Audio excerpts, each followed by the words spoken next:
What's going on, man? Welcome back to the basement. I'm Ron, and in fantasy football, we need to be adjusting.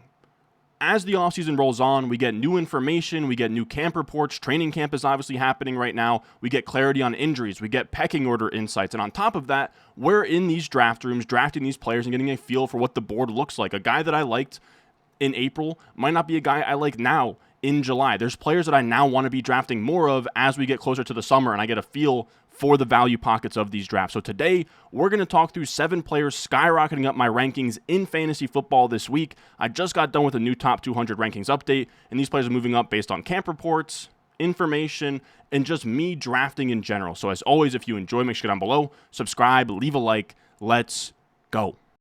Yes, stones, like this froze, ice cold, ice around my body like I'm frozen, she gon' let me. All right, now for these rankings, we are going to look through the lens of my rankings. In the past, I've had rankings. I did like a top 150 for Underdog just this morning. As you guys see this on Wednesday, July 24th, I have my official top 200 for redraft PPR and half PPR leagues. It's a cheat sheet where you can check off players, see my tiers, see where I prefer taking players, my targets, my fades. Literally, if I could only bring one thing into a home league draft or an office league draft, it would be this sheet. You can find that over on Patreon, patreon.com/Ron Stewart. There will be a link in the description and the comment section down below. And I really just say that to say that's where these rankings are coming from. So Isiah Pacheco is our first player skyrocketing up my rankings. He was my 409 as my RB11. He's now my 310 as my RB10. So I've now moved him up an entire round, one running back spot, and I've moved him up pretty much into a tier that I feel comfortable taking him. And the reason for that is that one, I've been doing more drafts and I want more Isiah Pacheco. And two, I feel like there's this flat wide receiver tier in round 3 where it goes from, it's like Debo, Evans, and then all the way through like, you have DJ Moore, Metcalf, Kupp, Diggs, Tank Dell, T. Higgins. And that's just like super flat tier that goes from round 3 all the way through round 4. So I don't mind taking a running back stab in round 3 on a guy like Isiah Pacheco. And the reason that I'm starting to come around on Pacheco is because a couple of reasons. First,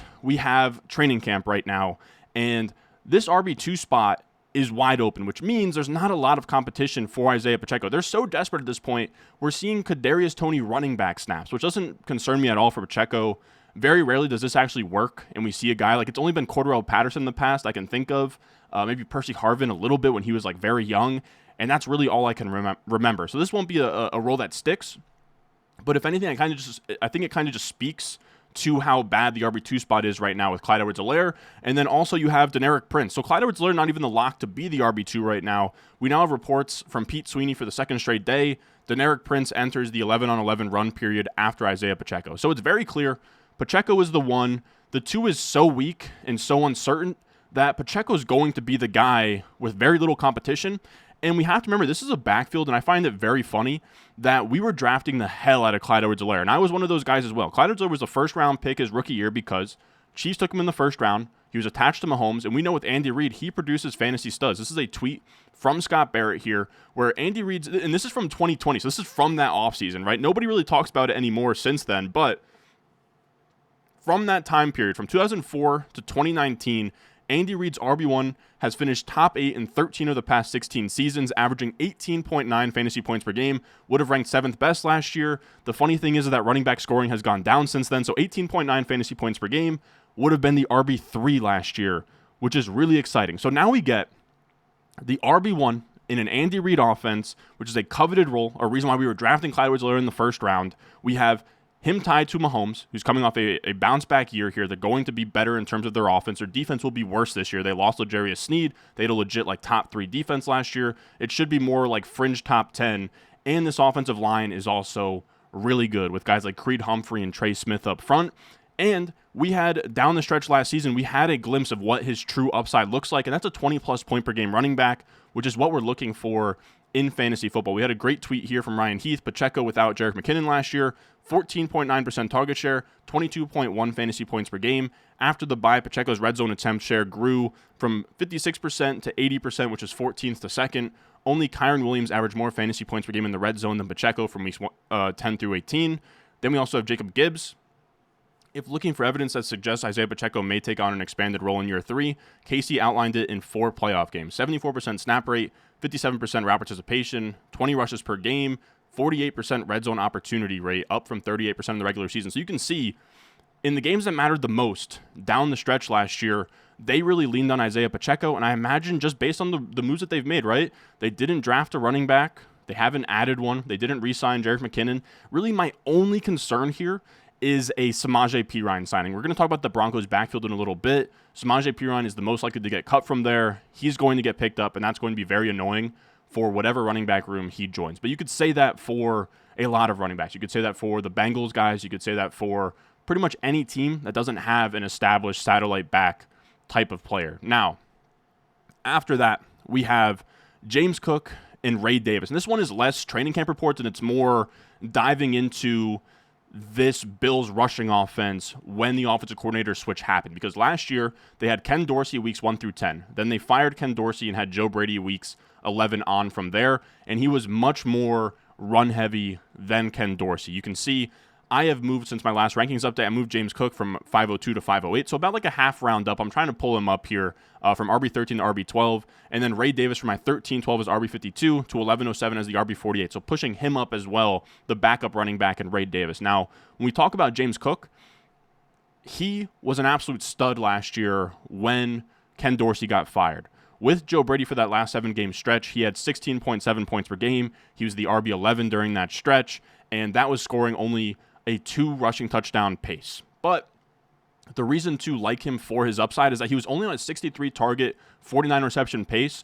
I really do believe that he can challenge for like 80 plus receptions, 70 plus receptions in this offense, just because he actually led this team in terms of target per route run when Stephon Diggs was not on the field last year. And I understand that Josh Allen doesn't check the ball down, but you have to understand James Cook isn't a check down merchant. He has been top 5 in running back average depth of target over the last 2 years. So we're still talking about like a 2 or 3 yard ADOT, but that's not behind line of scrimmage, right? At least he's getting downfield. He's running kind of like wide receiver routes. He really is a receiving weapon is kind of what I would call. I know we call that a lot of guys, but James Cook is a special receiver in that his ADOT is really uncommon for running backs. Like most running backs have like a negative ADOT. He's been in like that 2-3 yard ADOT area, which of course means some are checkdowns, but some are actually him running real routes downfield out of the backfield. And then when we talk about just this running environment as a whole, we really want pieces of this because the Bills' offensive line is actually really good.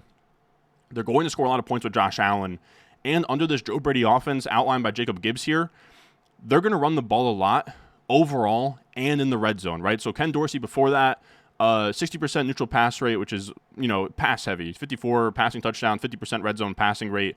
The thing with Joe Brady, during his time with the Panthers, 7 games with the Bills last year, 55% situation neutral pass rate. That's like bottom half of run heavy. 36 passing touchdowns to 42 rushing touchdowns, 39% red zone pass rate, which is even a lower pass rate in the red zone than Jim Harbaugh with the 49ers, who is notoriously run heavy and running the ball in the red zone. So Joe Brady, right, that 36 passing touchdown to 42 rushing touchdown number is huge. They want to run the ball more, and they want to run the ball especially in the red zone, which is absolutely massive. Now, what I will say is James Cook is not a lock for that, right? James Cook is a sub 200-pound back. He only had a 2 rushing touchdown pace with Joe Brady last year. There's a chance he doesn't get that role. So he'll have upside with the 80 catch plus upside anyways. He has upside to absolutely destroy fantasy with like 20 plus points per game if he gets 80 catches and the goal line work, or that goal line work goes to Josh Allen, and Josh Allen has a light the league on fire, 15 rushing touchdown season, which wouldn't be all that shocking. He had many more designed rush attempts in the red zone with Joe Brady than without him. Or it could go to the backup, Ray Davis, which is very interesting as well, where we could see James Cook be fine, right, with his, if he hits his receiving, like absolute receiving max upside, and he gets like a little bit of the goal line work. And then the backup, Ray Davis, can get this kind of like Gus Edwards work, where he takes those between the 20s, grinders, carries, and then he is your goal line battering ram for like 10, 11, 12 touchdowns, kind of like Jamal Williams the year before that.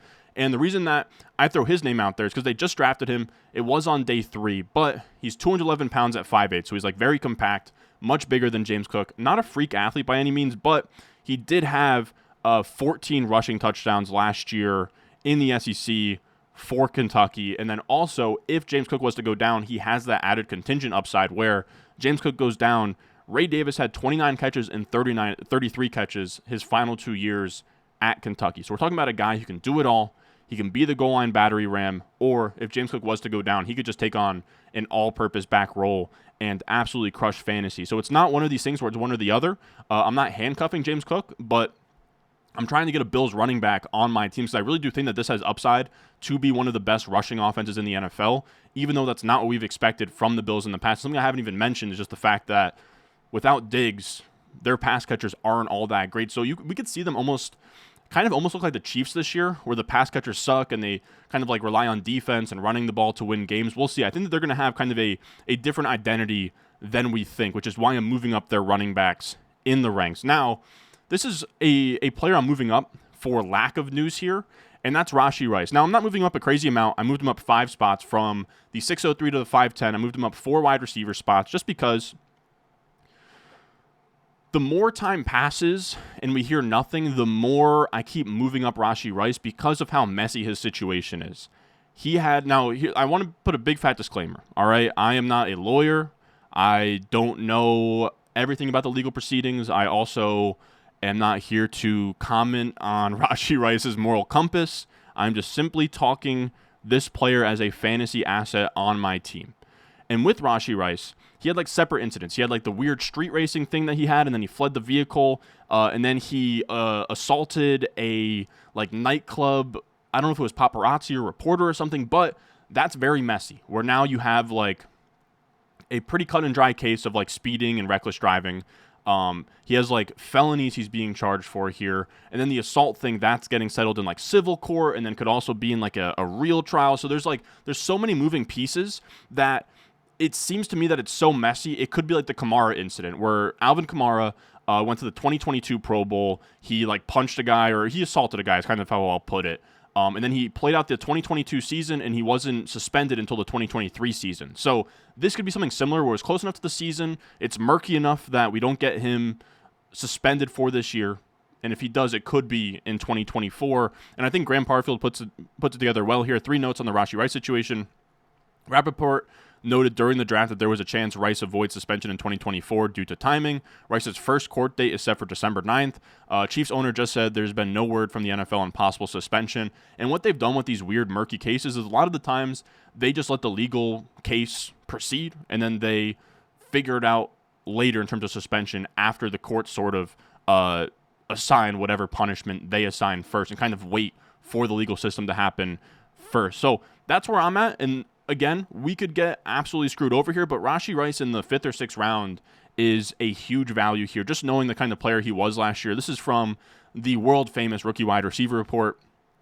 And in terms of the top receivers in PFF grade and targets per out run and yards per out run and first downs per out run last year, he was right at the top of the list next to Puka Nacua, the same exact PFF receiving grade. He was a monster. Now, people will point to he was just a 5-yard ADOT, which is very weird. Now, I will say the fact that he was that efficient on a 5-yard ADOT is impressive, but it's slightly concerning that he had this gadgety workload. But what I will say is, first of all, screens aren't the end of the world. When we look at just like, I just sorted on PFF, most screen targets in the NFL, it's CeeDee Lamb, Devontae Adams, Tyreek Hill, Garrett Wilson, Stephon Diggs, Amon-Ra St. Brown, Puka Nacua. Those are legitimately the top guys in terms of targets in the screen game. If you get a lot of screens, it's usually because you're a good player and it's good for fantasy football, but we can't build the entire house out of screens. So we need Rashee Rice to expand his role, but it's not that crazy to think that he can expand his role because he came into the league not as your traditional Wan'Dale Robinson slot low ADOT guy. He came into your league as more of like an X-perimeter receiver, and he had an 11-yard ADOT at SMU. So there's definitely seeds planted that he could expand his role. He could also sort of become this like Amon-Ra St. Brown slot mega producer there. And of course, even though the Chiefs have a crowded wide receiver room of now you have Xavier Worthy, now you have Marquise Brown, now you have Travis Kelce, it's still the Chiefs. They're going to pass the ball a ton. There's a ceiling of like 5,000 passing yards and 40-plus passing touchdowns here. There's going to be plenty to go around. Rashee Rice already has an established connection. We know year 2 is a huge year that wide receivers take a step forward. And we're getting a guy that should be going next to Tank Dell. Tank Dell is a late 3rd on Underdog, where Rashee Rice is a 6th rounder right now. So the discount's baked in. And the 5th round is probably a spot where I'm fine taking the risk, taking the gamble. The thing is, too, even if he gets suspended, it might only be like 4 games. So we'll see what it comes down to. But for right now, I keep just inching him up, just putting him up and up. We'll see if we get any negative feedback. But I think 5th round is probably the highest I'll go here, right? This is about a range where the wide receivers start to fall off a little bit, and you're kind of talking through Jaden Reed and like Hollywood Brown, and just like profiles that aren't super, super sexy. Whereas like Rashee Rice, if he goes through 2023 scot-free, you're getting like a 3rd round value in the 5th or 6th round. And I would say probably in home leagues too, you could get an even bigger discount than that. Now, I know that this was 7 skyrocketing players. I want to talk about one player falling because I did just want to cover kind of like current events in the NFL. We have Jordan Addison. I know this sounds contradictory to be like, okay, I'm moving up Rashee Rice, but I'm moving down Jordan Addison, right? Because it's both about legal issues and potential suspensions. I moved Addison from my 6'11 as my wide receiver 44 to my 803 as my wide receiver 47. So that is 16 spots. Is it actually 16 spots? 2, 4, yeah, 16. 3 wide receiver spots, kind of just moving him down an entire tier and putting him behind the running backs in that range, right? We're talking through Ramondre Stevenson, Najee Harris, Aaron Jones, Alvin Kamara on underdog. And you can see in years past, this has been the running back like green zone, right? Round 7 and 8. So if you take a wide receiver there, it needs to be for good reason. And I just don't think Jordan Addison is worth it there for a few reasons. One being that he is also seeing a potential suspension, but his is much more cut and dry. It's a very simple, open and shut DUI case, and he's a second-time offender as well. He had the speeding issue last offseason. This is a great graphic. Shout out to ADP Chasing. They're over on the Ship Chasing YouTube. Pete Overzet runs it. Sam Sherman, Davis Maddock, and Pat Crane do this every single, I believe it's Tuesday they do the show. It's amazing, and I really like this graphic from them. So I hope that they don't mind, but they did this graphic of Jordan Addison arrested on DUI. From the time that he got arrested for DUI is about 5 months. In the future is week 15.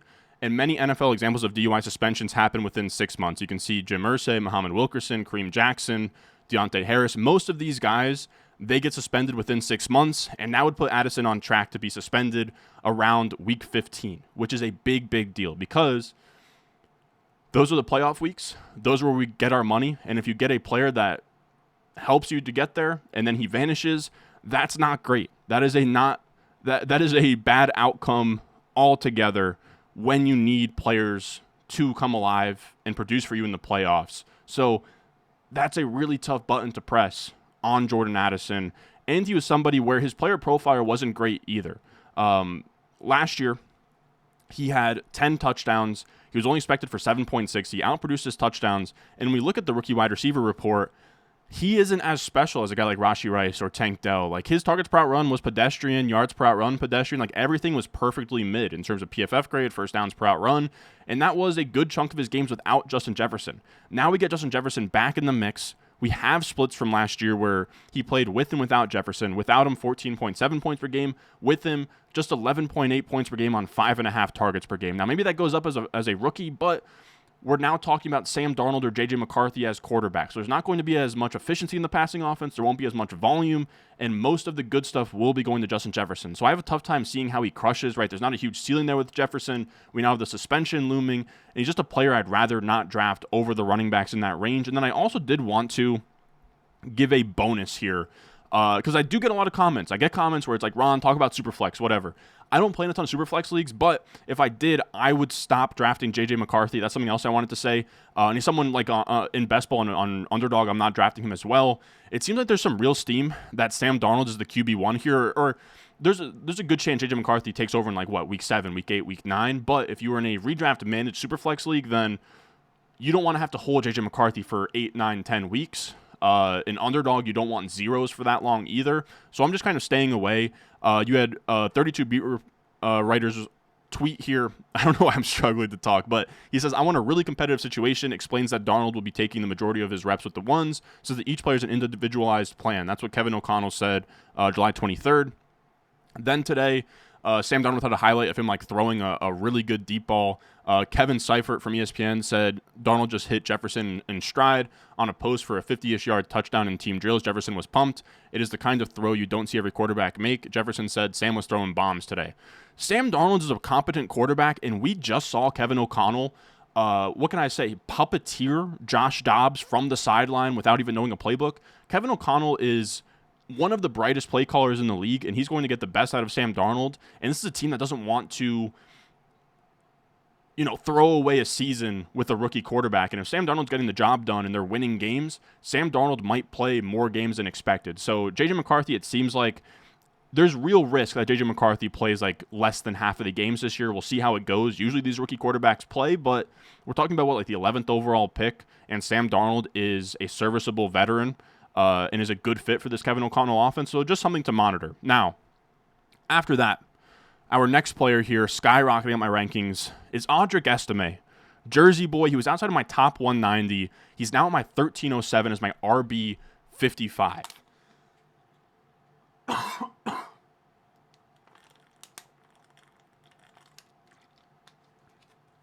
Man, I don't know why I'm coughing all over the place. I don't know if I'm going to edit that out. We'll see. But with Audric Estime, he is getting a ton of steam right now. Where this was a huge, it was if you're on Twitter, it was like viral on Twitter. Davis Maddock tweeted it out. The Denver Post, which I guess is like a publication, on round 18, Audric Estime makes it sound like he's already locked in.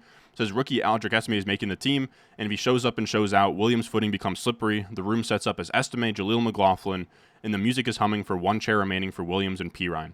Then Cecil Lemmy, who is like pretty much one of the more reliable Denver beat reporters. It said, is Cecil an Estime believer? He said he's been hurt during rookie minicamp, but the staff loves him and Javonte doesn't look the same. Then he said, not untrue. However, any burst he had is gone. Watching Estime and Javonte Williams going through drills, it was noticeable. So it is worth mentioning. Estime had a knee scope or something done, but he didn't get put on the pup or whatever, and he's been in pads in training camp today. This is tweets from July 20th, so that was rookie minicamp? Yeah, it was rookie minicamp. But in training camp, he's been fine. He's been good to go. And it's very rare you see a day 3 pick as a lock to be on the team. And that's what Audric Estime is. And there's enough uncertainty in front of him to say he's not just a handcuff to Javonte. He could be the guy getting the between the 20s touches and goal line carries in this offense. They really like Audric Estime. And the reason we care is because of Sean Payton.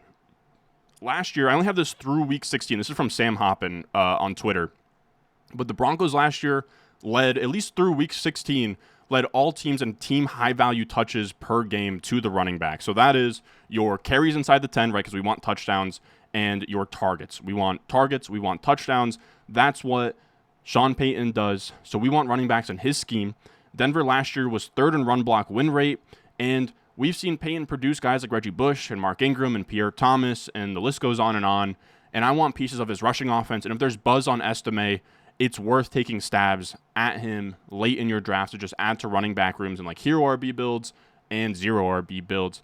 And with Estime, he's a rookie, so I did kind of want to outline who he is as a prospect. He's interesting. He's 5'11", 221 pounds. He hasn't even turned 21 yet. He had 1,300 rushing yards and 18 touchdowns in 12 games for Notre Dame. He was really good. The biggest holdup on him is that he didn't have 20 or more catches. He's not a 3-down back, and he ran a 4.7. He would have probably been a day 2 guy if not for the 4.7 40, but I am tempted to give him a pass on the 4.7 40 because I listed players in my database that ran a 4.6 or slower and sorted by their explosive run rate in college, and he's in this range of like Ramondre Stevenson, Josh Jacobs, Devin Singletary, Kareem Hunt, and even guys that were like lower on this list were James Conner, David Montgomery is another kind of comp for him, Kyron Williams as well. So it's not a death sentence that he ran a 4.7 or slower. His game speed kind of speaks to more of that with the explosive run rate. He was also caught at like 20 plus miles per hour on those trackers they do for college backs when he had a long run. So I don't think he's quite that slow. He's not going to break off, a Derrick Henry versus the Jags 97 plus yard rushing touchdown, but he's going to be fine in terms of trunk plays and being a good running back in the NFL. So if he can just be the between the 20s guy and get carries inside the 10, we're talking about a weekly RB3. But at worst, he is Javonte's handcuff, and I think that's also pretty valuable just given how Sean Payton uses his running backs. And then our last player here, we have Kimani Vidal, another rookie running back. He was my 1309. He is now my 1105 as my RB46. He was my RB49. So 3 running back spots, moved him up a tier. I'm also starting to get a feel for where I want to be taking these guys or these running backs in your home league drafts, just to sort of take stabs where it makes sense, because this is kind of the range. Once you get to like the 11th round, we're talking like Josh Palmer and Rashid Shaheed and just, guys that I'm not going to be starting really ever on my teams, but guys like Kimani Vidal can absolutely crack your lineup. This is another day 3 pick, so definitely temper expectations, right? Like, this is a guy who could never take an NFL carry and could lose out his roster spot to Isaiah Spiller or be this year's Isiah Pacheco league winner. Those are his range of outcomes, and I'm fine with that home run swing in the double-digit rounds. I imagine in home leagues, too, for a guy like Kimani Vidal, I have him in my 1105. You could maybe find him like the 13th, 14th round, super late. But in terms of his prospect profile, he was a guy out of Troy, so small school guy, but getting drafted out of a small school is a big deal. And he's a 4-year producer, 3-down player, right? So we're seeing 500 yards and 26 receptions in year 1. So we know he can catch passes. We know he can produce that final year, 1,600 rushing yards, 14 rushing touchdowns. So catch passes, he can do it all. He has a legit juice. He's a 4.4 speed runner. And we just got some new news that Gus Edwards is actually coming off of offseason surgery. Now, we don't know what that surgery is, but he is a 29-year-old running back who has had an ACL tear in the past, and now he has some sort of offseason surgery. Jeff Mueller here says Gus Edwards had an offseason surgery. No notes on the specifics, but the staff didn't sound concerned about issues leading into the 2024 season. Maybe this is why Daniel Jeremiah said to keep an eye on J.K. Dobbins this year, who's also in this backfield. But so now we have old aging Gus Edwards coming off of surgery. It shouldn't be that serious, but we're also talking about a 29-year-old running back coming off a career year. We saw what happened to Jamal Williams last year, where he had that huge touchdown spike year. He changed teams, fell flat. That could 100% happen to Gus Edwards. Now we have J.K. Dobbins coming off not only just an ACL tear 2 years ago, but now an Achilles tear. As a running back, that is an uphill climb. So good luck to him. And now we have Kimani Vidal and Isaiah Spiller. And Isaiah Spiller has been bad since he's come into the league. Kimani Vidal is a guy who is 5'8", 213 pounds, all-purpose guy, 4.4 juice, catches passes, does everything you need him to do. And we have a Chargers offense with a really good offensive line, a great quarterback, and Greg Roman who's going to scheme up a good run offense and probably a high-volume run offense. So everything is there for Kimani Vidal to absolutely crush and be like a genuine RB2 in fantasy football. But again, he could be somebody you cut. But I think that that's kind of the perfect storm because Kimani Vidal is going to be very easy to know if you cut him week 1, right? If it comes to week 1 and he's not active or he's not playing, then boom, you cut him in week 1. You can move on from there. But if he's out there, if he's getting touches, if he's like a 40% snap share guy, maybe he comes out there and he already had like 10 touches, then you hold on to him and you're very excited about what you have in Kimani Vidal. But that is going to do it for us today. 7 players skyrocketing up my rankings as always. You can find my official top 200. I'm very proud of them. If I had any draft right now, managed league, home league, office league, this is the sheet I would be bringing with me. It's a checklist, has all of my targets, all of my avoids, my tiers, everything you possibly need. It has the running backs in the dead zone pushed down, the wide receivers in the pockets I would like you to take, where they should be going. It's beautiful. I worked probably the last 48 hours on it super, super hard. So that's like our official draft kit, patreon.com/Ron Stewart. You can find that in the description, the comment section down below. But if you can't support me there, it's all good. Just leave a like, subscribe, and I will see you guys in the next one.